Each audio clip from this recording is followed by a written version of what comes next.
everybody, Pastor Randy here. Welcome to Making It Simple. Great to be back with you today. I hope that you have had a great weekend or looking to start off this brand new week as we kick off a new lesson here in our teaching series, Stop, Look, and Listen. We're basing this on Hebrews chapter 12, where the writer says that we are to lay aside all the different things that hinder our race. All right, we're doing a little paraphrasing there, and we'll get back to the direct scripture here shortly. But what we're looking at is the understanding that as that verse begins, it says we are surrounded by a great cloud of witnesses. Now, oftentimes that has been presented or taught in the idea that that is what we're learning from. However, when we begin to understand what the word witness is, that means they are watching you.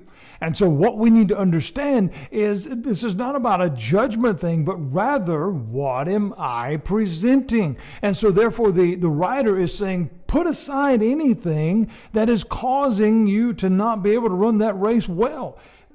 Do we stop?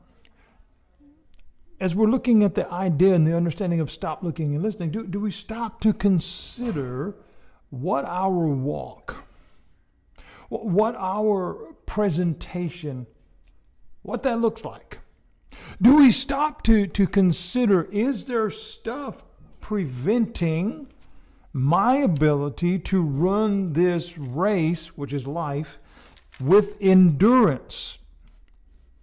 Endurance is something that is built. Endurance is something that takes time to procure, if you will, for our big word for the day. You don't just start off being able to run a 5K. You don't just start off being able to bench press 500 pounds. No, it takes time to build these things. You don't stay on the treadmill for an hour without being completely exasperated after the first 5 minutes. We read in this passage, it says, put away anything that causes you to not be able to run with endurance the race that is set before us. Again, as I said, that's life. As we understand this great cloud of witnesses that surround us, what are they seeing? Again, endurance is built with repetition. Endurance has to come with repetition. But here's the question. What gets in the way? What gets in the way of your race? Well, the definition is within the word itself. Life. Things happen. Family stuff and financial stuff and health stuff and work stuff. And we could go on and on and on. But the writer here gives us the answer. Where do we find the strength? Pastor, this is so hard. I get it. I've been very transparent with the things that are going on in my life. The most difficult season ever.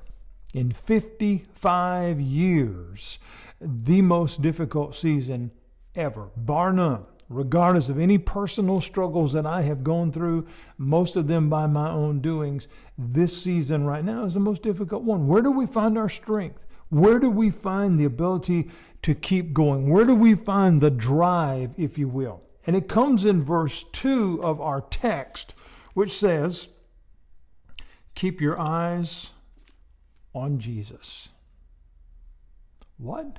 Keep your eyes on Jesus, who is the source and perfecter of our faith. Keep your eyes on Jesus. Why? What difference does that make? What does that change? Well, read what it says. He is the source. Some versions use the word author, but the source, the creator, John chapter 1, the creator of all things. He is the perfecter. He will see it to completion of our faith. In other words, He is literally everything we believe and why we should be mindful of what our run looks like. In other words, how credible is what we see when we look unto Jesus? See, if we have this great cloud of witnesses surrounding us, they see what we're doing. But if we're keeping our eyes on Jesus, what are we seeing? Because if what we're seeing is a reflection of what we do, therefore what others see, you begin to see how this picture becomes an entire picture and not just sketches and prints all over the page, but it's actually making a picture. What do we find?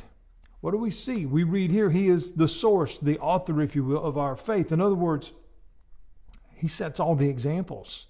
He sets the bar. He makes it abundantly clear. And so when we apply the principle of stop, look, and listen, when we stop, okay, if we think about that in a very literal way, if we stop, we physically remain in place. We're no longer functioning at that moment. We shut down in some type of manner. All right, that's stopping. When we look, we become observant. We're looking side to side, up and down, all around. We look at our surroundings and we ask, what is near? What is safe? What is dangerous? What is interesting? We find all the emotional components, visual components, all of these different things are there. But when we listen, we are giving our attention to something. See, hearing and listening, and we've talked about this in many lessons, hearing and listening are very different. Listening is, I'm actually paying attention to what you're saying. Hearing is just the ability. Hearing is, I hear your words. I hear what you're saying. But listening to them is the willingness to apply what you heard. In other words, it is interesting enough that I will stop. And I will actually take time to give time to what you're saying. When we give our attention to something or someone, we generally have an interest in it. We want to know what it is. Whether it's for a moment, or whether it's for longevity, we want to know.